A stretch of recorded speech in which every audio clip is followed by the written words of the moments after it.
During the movie's golden years, the most popular star of romantic adventure films was Tyrone Power. He specialized in playing the handsome, dashing hero, courageously fighting and romancing in larger-than-life Hollywood epics. Hollywood may never know a better-looking leading man. And no one could melt a woman's heart like Tyrone Power. I love you. You know that I love you, don't you? I love you, Belle. I do love you. I love you more than anything on earth, but I love you. vanilla. Dry martini. If you've never seen Tyrone in action, we'll show you what made him Hollywood's most adored screen idol. If you're a longtime fan and you think you've seen it all, we have some rare surprises for you, too, as we look at his extraordinary career from his earliest screen appearances through his never-before-shown work in the movie he died making. So join us for a loving look at the legend and the magic of Tyrone Power. Oh, the hero to the rescue.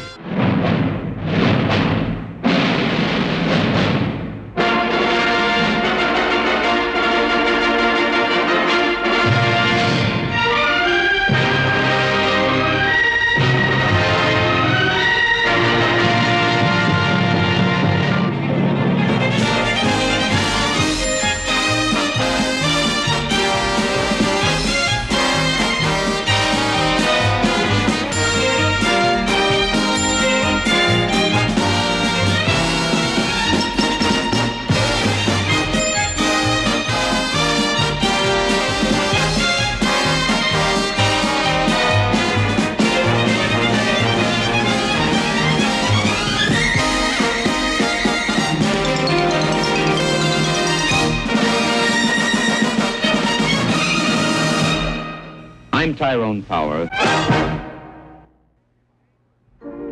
His name was Tyrone Power. During Hollywood's heydays of the 1930s and 40s, he epitomized what being a movie star was all about. He was tall, dark, and handsome, the king of historical costume spectacles, and 20th Century Fox's biggest star. He appeared as a leading man in 48 films and played a remarkable variety of roles.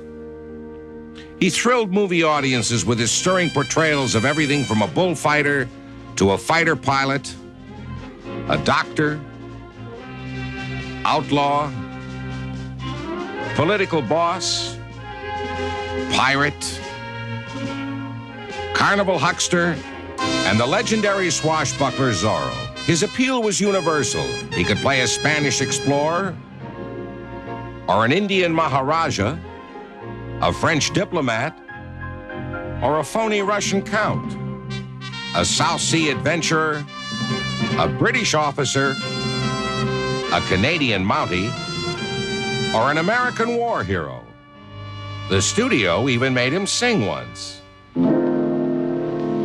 I poured my heart into a song, and when you hear it, please remember from the start, you won't be hearing just the words and tune of a song. You will be listening to my heart. Tyrone is best remembered as the screen's most irresistible heartthrob. Surprisingly, his career almost didn't happen at all. Ty's first screen test was a disaster. Studio boss Darryl Zanuck thought he looked like a frightened monkey. After getting his eyebrows plucked and hair restyled, he was given a small part in the movie Girls' Dormitory. What will it take to cheer you up? A diamond bracelet? $1 million francs? Or a dance with me? I don't feel like dancing. Have a drink of champagne. Or maybe I could entertain you with a few card tricks. Preview audiences were wildly enthusiastic about the handsome 22-year-old, so Zanuck signed him to a long-term contract and gave him the starring role in the period costume epic Lloyds of London, opposite Madeleine Carroll. Why did you come here? Forgive this interruption, but I discovered only today where you live. It was very unwise of you to come here. But I had to speak to you. Why did you run away without a word? Elizabeth, my dear. Oh, Everett, this is Mr. Jonathan Blake. Oh, yes, I recall your face. A waiter at Lloyd's Coffee House, aren't you? Yes, I am at Lloyd's. This is Lord Stacy, my husband. The movie was a smash hit, and Tyrone Power, Hollywood's newest star. To capitalize on his growing popularity, the studio matched him with their most glamorous leading lady, Loretta Young.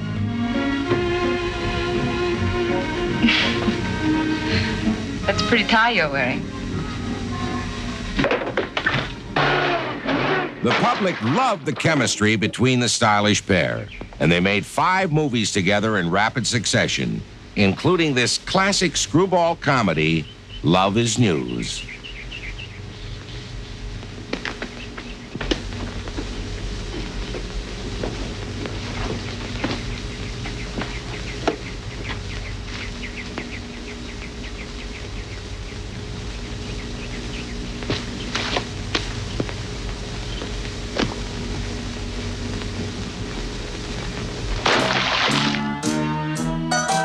Tyrone and Loretta were Hollywood's most beautiful couple.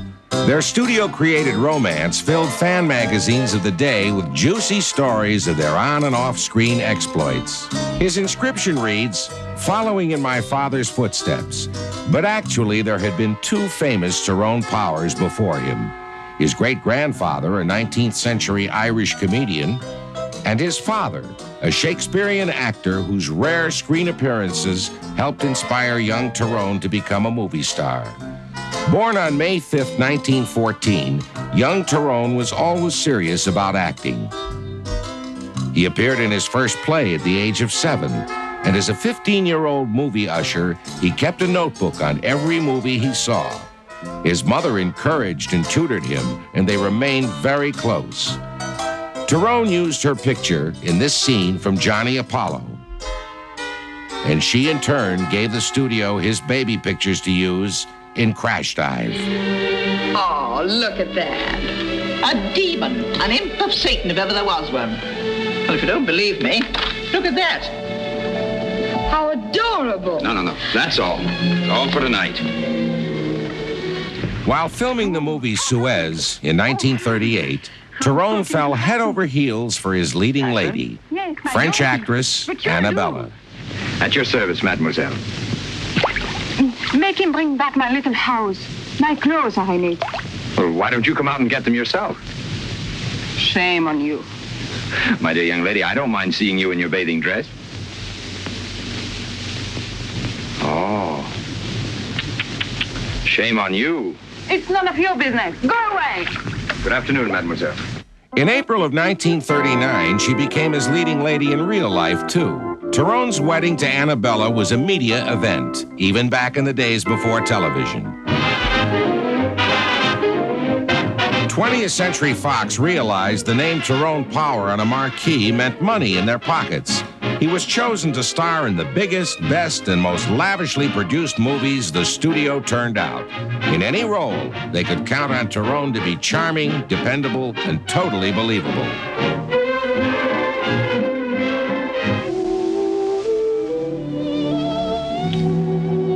That's for all the times I've wanted to break your neck.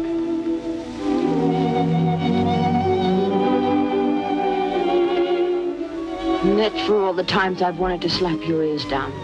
For 3 years in a row, the public voted him the #1 box office star. A young Ed Sullivan crowned Jeanette MacDonald and Tyrone king and queen of the movies. Tyrone, or rather your majesty, I give you this crown, which is definite and tangible evidence that you are the #1 man of the screen for 1939. Thank you, Ed. I don't know what a king's supposed to do, but I'll try to be worthy of this honor conferred on me by the many newspapers who sponsored this contest and the many fans who sponsored me. He was every woman's romantic ideal and even outdrew Clark Gable in popularity polls. Not since the days of Rudolph Valentino had a movie idol so totally entranced female admirers.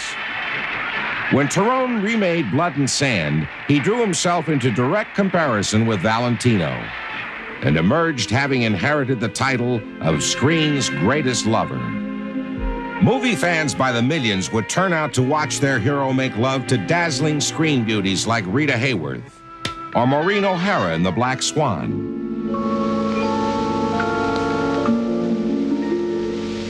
In Tortuga, when a woman slaps a man's face, it means she wants him to grab her, overpower her, and smother her with kisses.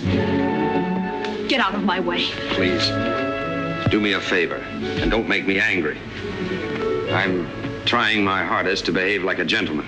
A gentleman? Well, perhaps not entirely. I only meant that my new character keeps me from seizing women and hugging and squeezing them into submission. Roger! Roger!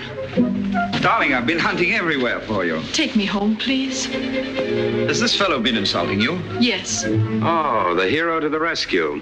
It's time one of you lackeys was taught a lesson. No, I'm under oath as a gentleman not to kill any tame rabbits. I'll have you for that. Oath or no oath, you'll have to learn not to offend your betters, Ingram. Now tell me, what the devil do you see in this weasel? Oh, darling, are you hurt? I'm sorry, it was all my fault. Well, if you're in love with him, you're too big a fool for a man like me. You'll have to choose between us. And very soon, too. Coming up, Tyrone, the screen's greatest swashbuckler, swinging into action.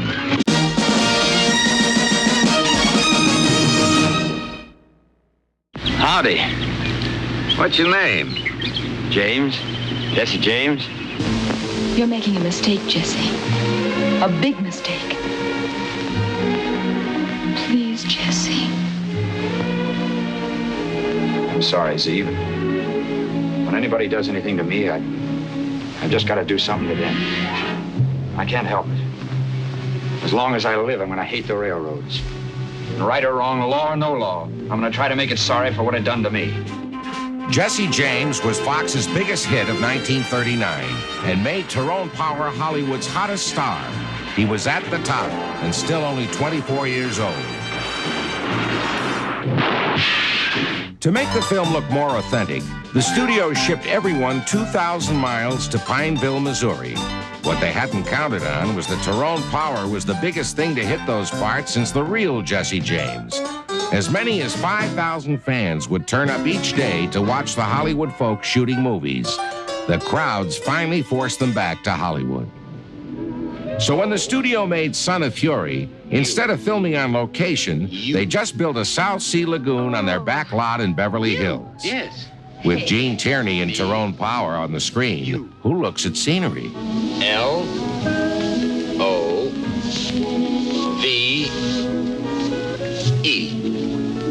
Love. Love. Yes.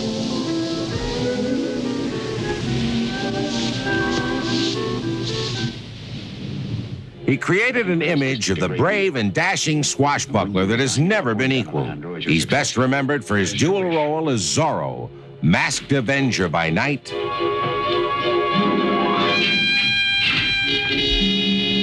This will remind you that I've been here once and can return. foppish dandy by day.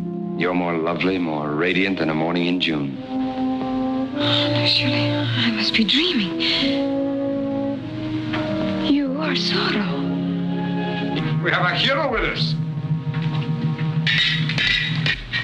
In The Mark of Zorro, Tyrone had to duel Basil Rathbone, perhaps Hollywood's finest swordsman. Rathbone later said, "Power was the most agile man with a sword I've ever faced before a camera."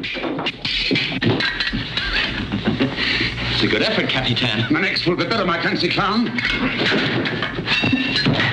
This was how the public most loved Tyrone Power. The lusty swashbuckler battling dastardly villains, avenging evil deeds, and of course, saving the damsel in distress. Down in the cabin.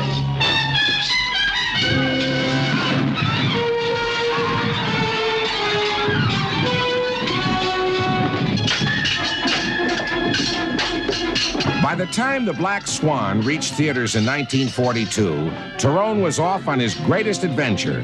He had given up his job as a movie star at $5,000 a week for $21 a month as a private in the United States Marines. So help me God. Before going overseas, Tyrone left his fans happy with an action-packed screen farewell. It's a direct hit. It's 1943's biggest hit. The thrilling and awe-inspiring Technicolor epic, Crash Dive. Crash Dive, starring Tyrone Power, now Private Tyrone Power of the United States Marine Corps, in the finest performance of his outstanding career. Crash Dive may have over-romanticized wartime heroics a bit, but it boosted home front morale to see Tyrone single-handedly sinking the enemy fleet. Tyrone's actual war record could never match his film exploits, but he did become a pilot, supplying the fighting men on Iwo Jima. When he came home as a lieutenant, Annabella was there to greet him. After his return from the war, Tyrone wanted to change his screen image and be accepted as a serious actor. He convinced the studio to let him play the ruthless con man in Nightmare Alley. Slowly shifting their form, visions come. Wait. The shifting shapes begin to clear. I see fields of grass and rolling hills and a boy. Go on. Your mother. Your mother is waiting at the gate for you. A beautiful gray-haired old lady. That's right, buddy. You're pretty good. Hey, you see how easy it is to hook 'em? Stock reading fits anybody. Never misses. Ah, what's youth? Happy one minute, hungry and heartbroken the next. It was by far his finest performance, a critical triumph and his personal favorite role, but it failed at the box office. So he was back making the kind of costumed action adventures that audiences expected of him, like The Black Rose with Orson Welles. I never saw anyone look less like young gallants going off on a great adventure. There's something to interest you, young scholar. With that direction-finding chariot, we can strike straight through any storm without getting lost. Was that made in China? Well, how does it work? Inside there's a box, and in the box is a needle that points always in the same direction. What makes the needle behave in such a manner? If you don't know, scholar, I won't worry about it. I need the time to make war. Look. Dissatisfied with his knight in shining armor image, Tyrone wanted to show off the depth of his acting talent. So he left Hollywood, went to Europe, and on the stage in London fulfilled the 100-year tradition of Tyrone Power, the actor. It was the start of a whole new life for Tyrone. He was still one of Europe's most popular matinee idols. At his spectacular wedding to Linda Christian in Rome, thousands of over-enthusiastic fans turned the scene into a mob riot trying to catch a glimpse of the glamorous couple. In 1957, Tyrone reunited with his good friend and old boss, Darryl Zanuck, to make the film version of Ernest Hemingway's bestseller, The Sun Also Rises. Enter friend or foe. Yes, Brett's gone. Gone off for the bullfighter. Co-starring with Tyrone was Errol Flynn, his rival swashbuckler from an earlier era. It was their only appearance together and would mark the last time either would display their familiar macho images on the screen. Dick, just out of curiosity, are you drunk? No. See, well, I am. Bung ho, old boy. Bung ho. The following year, a bearded Tyrone began work as both producer and star of the biblical epic Solomon and Sheba. The film might have meant a new, mature direction for his career, but we'll never know. This is the first time these rare scenes have ever been shown. No. But ever since I was a child, every time I've seen a wick burning in its oil, I'm fascinated. I feel a great desire to touch it.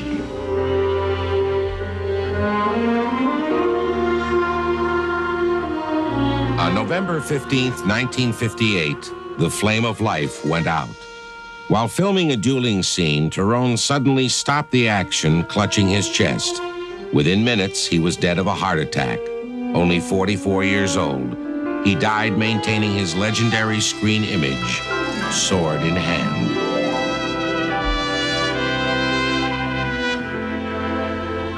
Tyrone Power may be gone, but his legend lives on in the immortal images he created in his movies. On screen, he will always be the same young, handsome, dashing, romantic hero who thrilled and delighted generations of moviegoers.